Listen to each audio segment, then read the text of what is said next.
Hello and welcome to this channel which is called English Decoded. My name is Abdul Salam and today I'm going to continue discussing the kinds of pronoun. In the previous video, we discussed some kinds of pronouns. In this video, we are going to discuss the rest of the kinds of pronouns. So let's start the video. Relative pronouns. A relative pronoun refers to or relates, carries us back to some noun going before, which is called its antecedent. A relative pronoun comes in the middle of a sentence and it refers to a noun that has come before it in that sentence. It carries us back to a noun in the same sentence for which that pronoun has been used. The noun to which the pronoun refers to is called the antecedent. For example, I met Hari who had just returned. In this sentence, who is the pronoun and it refers to a noun that has come before it in the sentence, that is Hari. So who is the relative pronoun and Hari is the antecedent of that pronoun, of that relative pronoun. Second example, I have found the pen which I had lost. In this sentence, which, the pronoun which is a relative pronoun because it points to a noun that has come before it and that noun is pen. In this sentence, which is the relative pronoun and the noun pen is the antecedent. Third example, here is the book that you lent me. In this sentence, that is the relative pronoun because it refers to a noun that has come before it in the same sentence, and that noun is book. Book is the antecedent to the relative pronoun that in this sentence. Now we are going to discuss the use of some of the relative pronouns who, whose, which, and that. Who, the relative pronoun who. Who is used for persons only. It may refer to a singular or a plural noun. For example, the man who is honest is trusted. Who in this sentence is a relative pronoun and it refers to the noun coming before it, that is the man. Blessed is he who has found his work. In this sentence, who, the relative pronoun, has referred to another pronoun in the sentence, and that is he. He is now the antecedent to the relative pronoun who.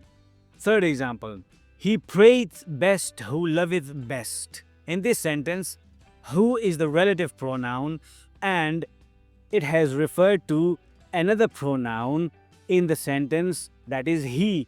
So he is the antecedent and who is the relative pronoun. Example number 4, he who hesitates is lost.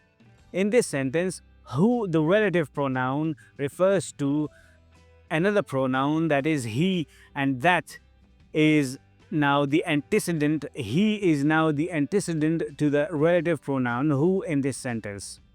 Another relative pronoun which is used for things without life or for animals. It may refer to a singular or a plural noun.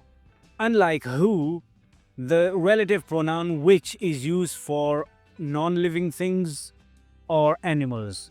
For example, the moment which is lost forever.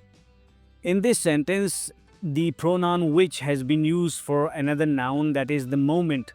Moment is a noun and it is a non-living thing. Therefore, the relative pronoun which has been used for it. The moment is the antecedent to the relative pronoun which. Second example, the books which help you most are those which make you think most. In this sentence, the relative pronoun which has been used twice. The first which refers to the noun books, and the second relative pronoun which refers to the pronoun those. And the pronoun those in this sentence is the antecedent to the second which. Another relative pronoun that is used for persons and things. It may refer to a singular or plural. Unlike who, which is used for living things, and which is used for non-living things. that is used for both living things and non-living things. For example, this is the boy that I told you of. In this sentence, that relative pronoun refers to the noun the boy, which is a living thing. So the noun boy is the antecedent to the relative pronoun that in this sentence. Second example, I know the house that he lives in. In this sentence, the relative pronoun that is referring to the noun the house, which is a non-living thing. Third example, uneasy lies the head that wears a crown. In this sentence, the relative pronoun that is referring to the noun head. Head is something of a symbol of office or power. So that pronoun is referring to the noun head, and head, the noun head is acting as an antecedent to the relative pronoun that in this sentence. Interrogative pronouns. These are similar in form to relative pronouns, but they are used for asking questions. Interrogative pronouns are those pronouns which are used for asking questions. For example, whose is this book? In this sentence, whose, the pronoun whose, is the interrogative pronoun because it's a question. Which is the house? In this sentence, the pronoun which is an interrogative pronoun because this sentence is a question. Who is there? Similarly, the pronoun who in this sentence is an interrogative pronoun because the sentence is a question. That is all for today.